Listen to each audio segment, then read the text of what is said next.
Mendívil y en esta ocasión nos acompaña el profesor Cosme, quien estará con nosotros el día de hoy. Bienvenido, profesor. Gracias, Leslie.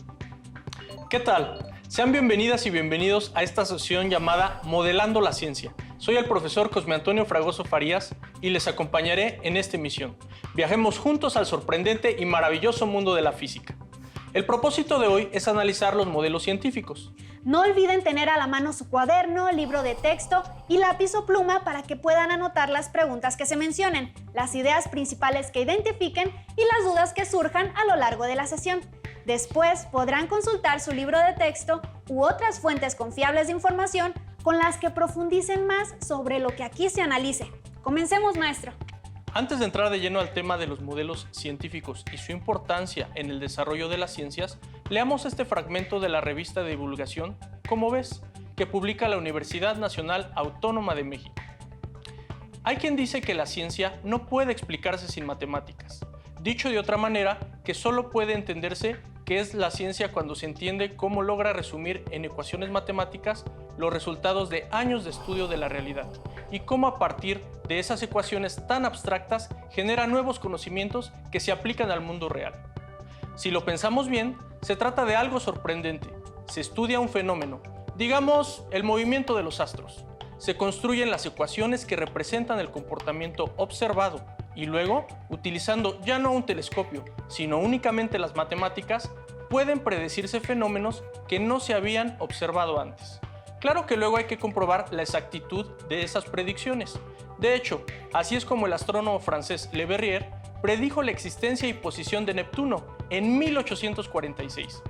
Las ecuaciones matemáticas son entonces un modelo de la realidad y pueden usarse para explorar en forma simulada, aproximada, su comportamiento.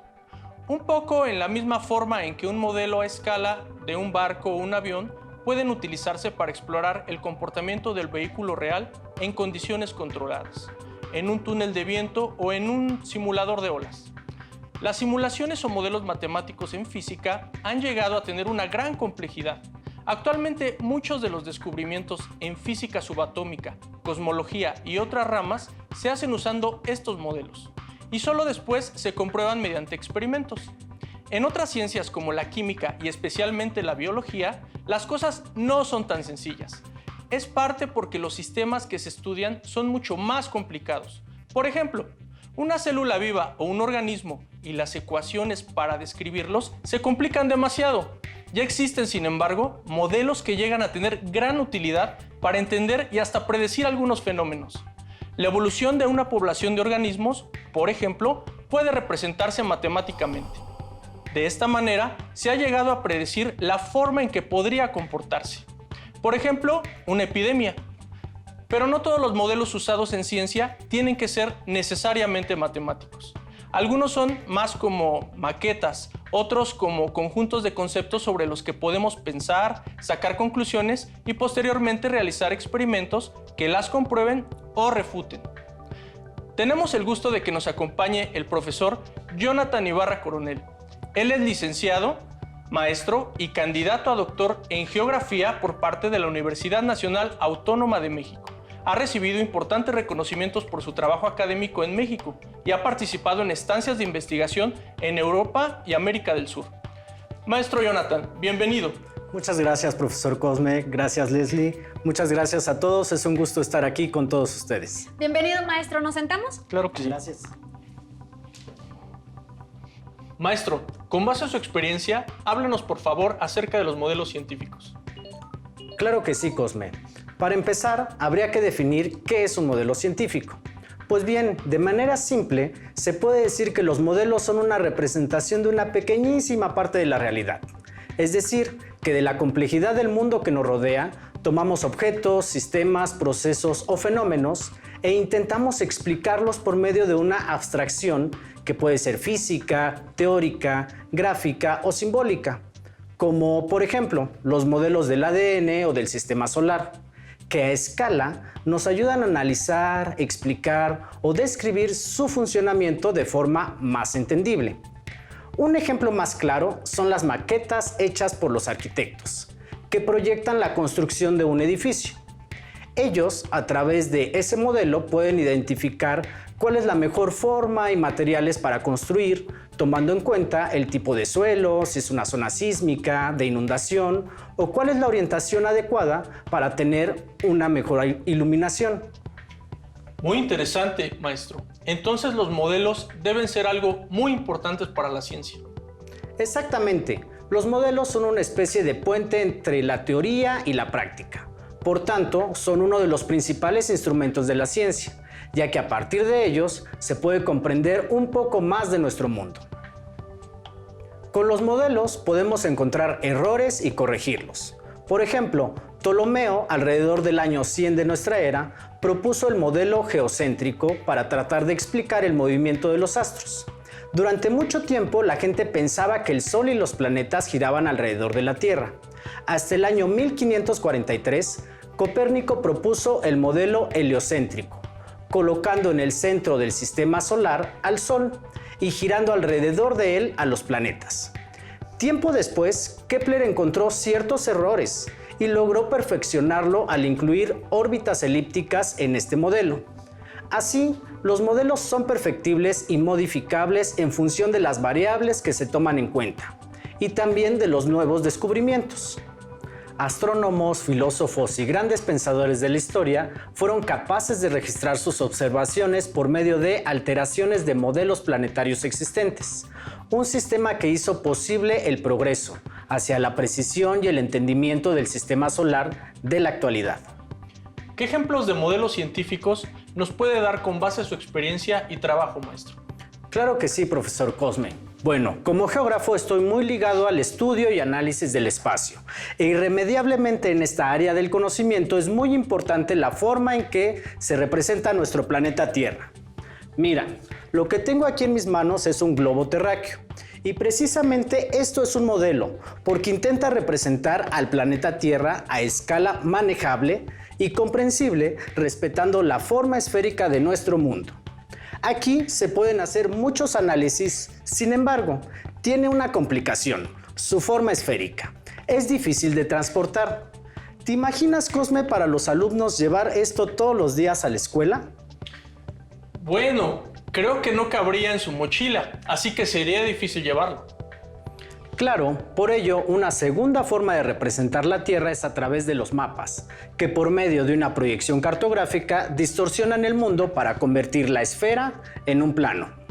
Los mapas son entonces una especie de modelo caracterizado por tener coordenadas geográficas, escala, orientación y una información específica que se maneja con símbolos y colores adecuados. La información que podemos plasmar en un mapa es enorme. Por ejemplo, en un mapa podemos observar el modelo de las placas tectónicas, que no es más que la representación de los grandes fragmentos en que se divide la corteza terrestre. Con esta información se puede identificar límites de placas y saber si una zona es sísmica o volcánica. Otro ejemplo es el mapa que plasma el modelo de los usos horarios, un sistema de organización internacional del tiempo que nos permite saber qué hora y día es en cada punto del planeta, a través de 24 franjas establecidas cada 15 grados de longitud. Al hablar del planeta Tierra, también se puede modelar su estructura interna, reconociendo tres esferas principales: la atmósfera, compuesta de gases; la hidrosfera, correspondiente al agua continental y oceánica; y la geosfera, que se refiere a la parte rocosa del mundo.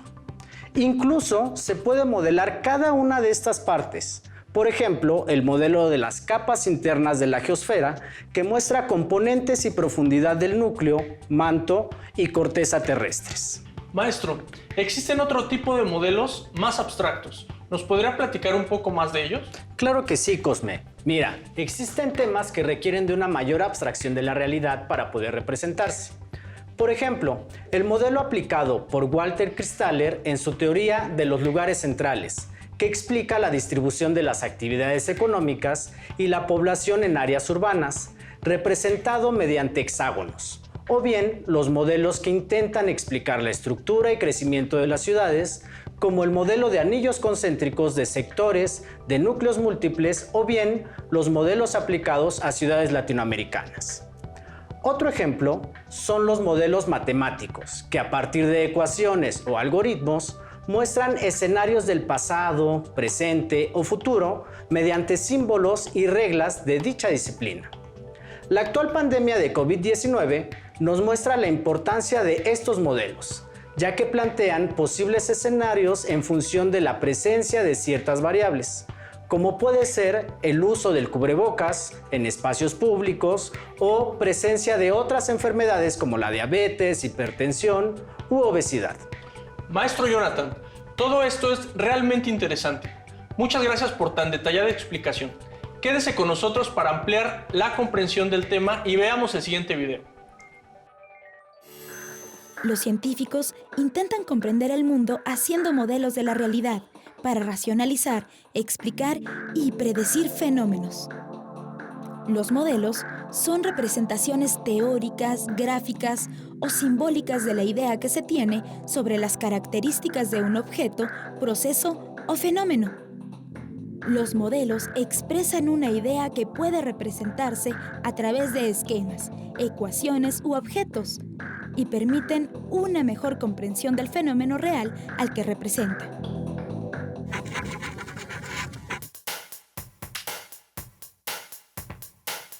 Algunas teorías que se utilizaron en la física durante mucho tiempo fueron complementadas como resultado de observaciones y mediciones más precisas.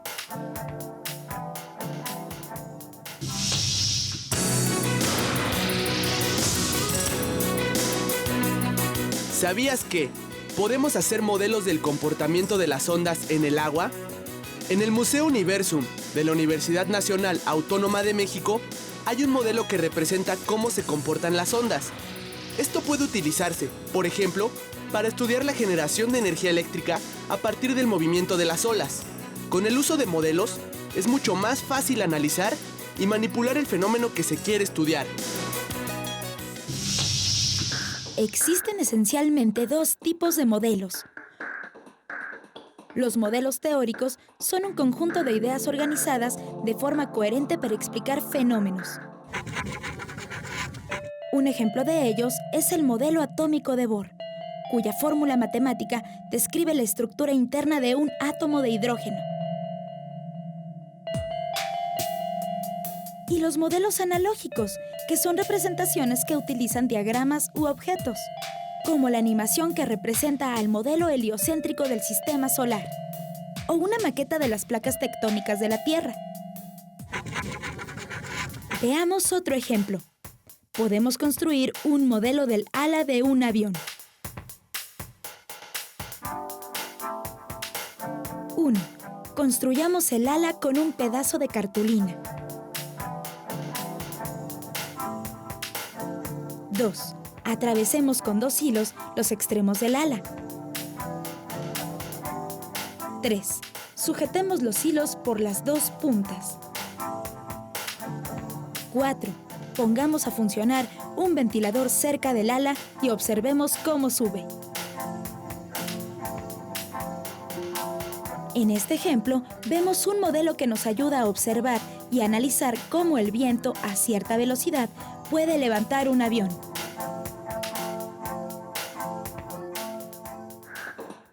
Vimos que los modelos sirven para comprender fenómenos y hacer predicciones. Algunos se van perfeccionando conforme se tiene más conocimiento del fenómeno tratado, como en el caso del calentamiento global. La ciencia avanza en tanto se descubren nuevas formas de conocer y explicar los fenómenos en nuestro entorno, para lo cual nos apoyamos en modelos científicos. Los modelos en la ciencia son representaciones teóricas, gráficas o simbólicas de la idea que se tiene sobre un fenómeno. Además, permiten comprender el fenómeno real que presenta. El ser humano ha representado con esquemas o modelos simples los fenómenos naturales para entender por qué y cómo ocurren. Estas representaciones son comparaciones con el fenómeno real y modificadas hasta encontrar explicaciones satisfactorias de los fenómenos estudiados. Cuando decimos, mi papá es mi modelo a seguir, o me encanta ese auto último modelo, empleamos la palabra modelo con distinto significado al que se le da en ciencias. Aquí utilizaremos la palabra modelo para hablar de la representación de un fenómeno, proceso u objeto. Por ejemplo, imagina que deseas estudiar las partes de un barco. ¿Qué modelo te sirve para estudiarlas? Pues pienso que un dibujo. Exacto, porque en él puedes observar claramente todos los detalles. Pero, ¿y si luego quieres conocer el movimiento de ese barco? ¿Te seguiría sirviendo el mismo dibujo o modelo? No, pues no. Por eso, si deseamos estudiar o comprender algo que es grande, chico o difícil, se realizan modelos para explicarlo. ¡Qué interesante, maestro! Para ampliar la comprensión del tema, veamos el siguiente video. Esta maqueta la hizo mi tía. Verán, ella es arquitecta. Vino de visita y en unos minutos se la llevará a su trabajo donde presentará su proyecto de construcción. ¿Ustedes saben por qué mi tía hace una maqueta cuando busca construir un edificio? Ella elabora planos y maquetas para representar sus ideas ante los demás. A esto se le conoce como modelo. Sin embargo, hay otro tipo de modelos. Por ejemplo, los modelos científicos. Un modelo científico es una representación que nos permite entender cómo es un objeto, un suceso o un fenómeno natural. Un modelo científico surge de las respuestas que los investigadores dan a las preguntas que se originan de sus observaciones. Por ejemplo, desde la antigüedad, el ser humano ha observado el aparente movimiento del Sol, la Luna y las estrellas para contestar las siguientes preguntas. ¿Dónde se ubican los astros en el universo? ¿Qué astros se mueven? ¿Cuáles de ellos carecen de movimiento? Para intentar responder estas preguntas, Ptolomeo, unos 100 años antes de nuestra era, diseñó el modelo geocéntrico del sistema planetario con el que explicó que la Tierra está inmóvil en el centro del universo, mientras que el Sol, la Luna y los demás astros giran a su alrededor. Los modelos científicos son válidos mientras su explicación sea satisfactoria, pero nuevas evidencias generan nuevas explicaciones y pueden inspirar la formulación de nuevos modelos. Por ejemplo, Nicolás Copérnico, en el siglo XVI, basándose en sus observaciones, propuso el modelo heliocéntrico del universo que sitúa al Sol fijo en el centro y a los astros, incluyendo la Tierra, girando a su alrededor. Este modelo permitió explicar mejor el movimiento de los planetas. Conforme se conocen más detalles del fenómeno relacionado con un modelo propuesto, este último requiere de modificaciones que satisfagan de mejor manera la descripción del fenómeno que se estudia. Regresemos al ejemplo de la maqueta. Si el terreno donde se asentará la casa es de roca firme, los cimientos deben ser sencillos y poco profundos. Pero si el terreno es fangoso, los cimientos deben de ser más profundos y de mayor área para evitar que se hunda el edificio. Nuevos datos modifican el modelo. Si además el edificio también se construye en una zona de grandes nevadas, el techo debe permitir que la nieve se resbale y no se acumule. Hay que modificar el modelo nuevamente. En la ciencia se modifican los modelos en la medida en que se conoce más del fenómeno u objeto estudiado. Cabe resaltar que en la ciencia también se usan los modelos verbales y los modelos matemáticos para describir un fenómeno. Por ejemplo, para explicar el movimiento acelerado tenemos un modelo verbal útil. A medida que transcurre el tiempo, la velocidad del objeto cambia de manera constante. Pero además, para hacer un análisis detallado de dicho fenómeno, se elaboró un modelo matemático que ya conoces. Aceleración es igual a velocidad final menos velocidad inicial entre el tiempo. Con este modelo se puede hacer predicciones de la velocidad de un móvil en un tiempo determinado, si se conoce la aceleración que tiene. Deben de tener presente que ningún modelo científico explica totalmente un fenómeno, un proceso o un objeto, y que la investigación constante permite nuevos descubrimientos que modifican cada modelo. Este proceso puede repetirse al paso del tiempo y mediante nuevas investigaciones. ¿Y tú, cómo harías un modelo para representar algo de lo que has visto en este curso? Maestros, entonces, un mismo modelo no ayuda a explicar todo un fenómeno. Así es, por eso se utilizan maquetas, dibujos, mapas, simulaciones en computadora, fotografías, gráficas, fórmulas, mapas mentales, mapas conceptuales, diagramas, esculturas, objetos a escala y la lista sigue. Un modelo científico nunca reproduce toda la realidad, solo representa los elementos de interés que sean fácilmente manipulables. Es una representación simplificada de esa realidad. Las leyes de Newton, donde se representan las fuerzas que actúan sobre un objeto, las gráficas de posición-tiempo, explican y predicen el movimiento de los objetos. Las fórmulas de caída libre predicen y describen la velocidad, aceleración y posición de los objetos. Y los diagramas de cuerpo libre esquematizan las fuerzas aplicadas sobre un objeto. Todo esto es muy interesante, maestro Cosme. Los modelos son muy útiles para representar la realidad, pero no todos los modelos son útiles para representar lo mismo. Para ampliar la comprensión del tema, los invito a ver la siguiente cápsula. Bienvenidos maestros y maestras de telesecundaria. Mi nombre es Tatiana Fiordelicio y hoy vamos a hablar de la célula, la unidad funcional de los seres vivos, especialmente sobre cómo utilizamos y construimos los modelos científicos.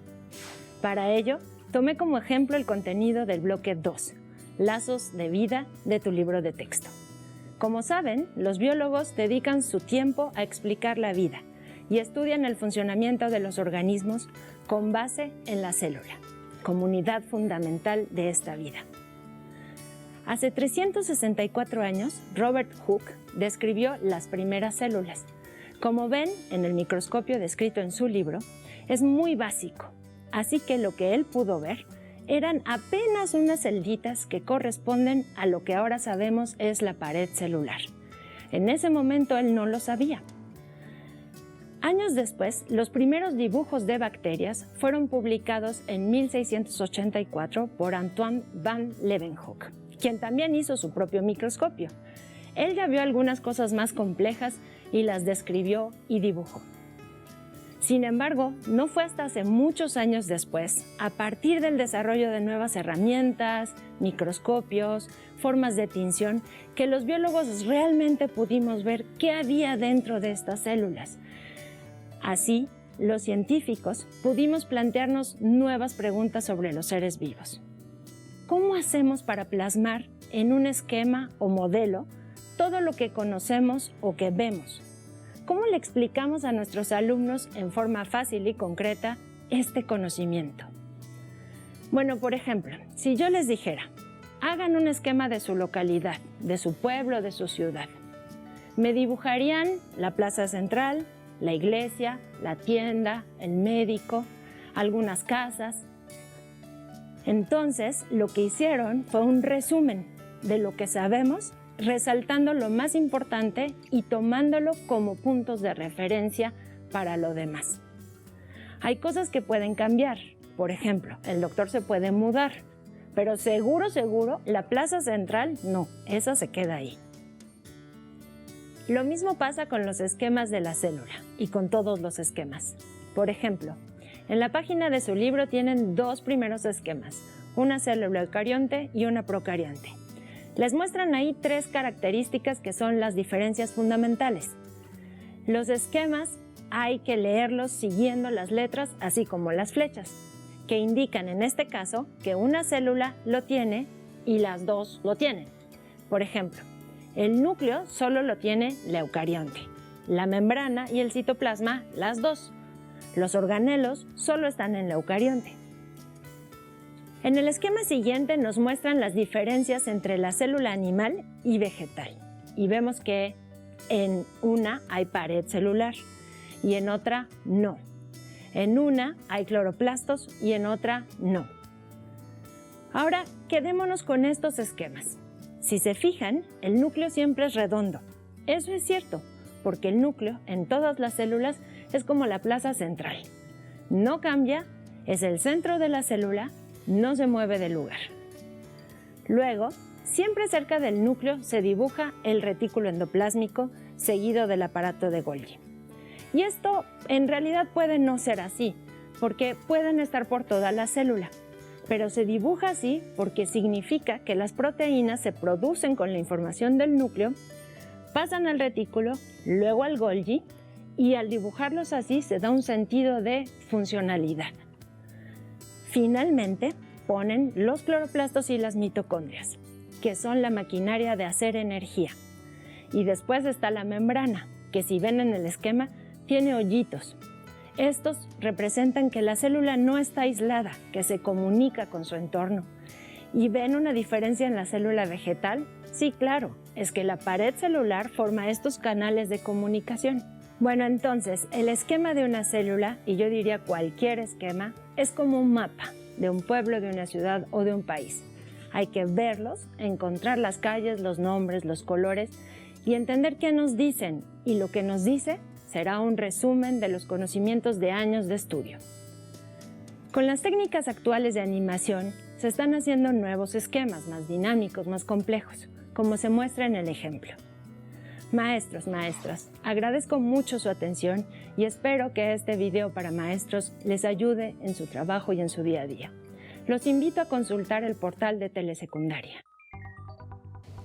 Profesor, entonces los modelos son útiles porque son capaces de describir, explicar y predecir un fenómeno, proceso, sistema u objeto. Correcto, pero en el momento en que las predicciones del modelo no coinciden con lo observado, entonces este se desecha, rechaza o modifica.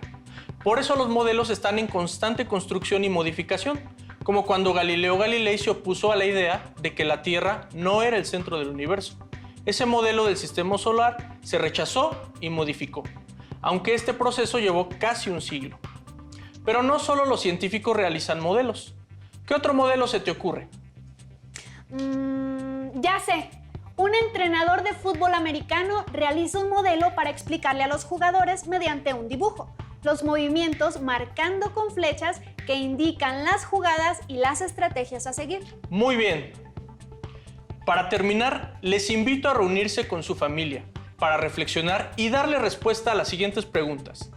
¿Qué describe un modelo? ¿Qué explica y qué predice?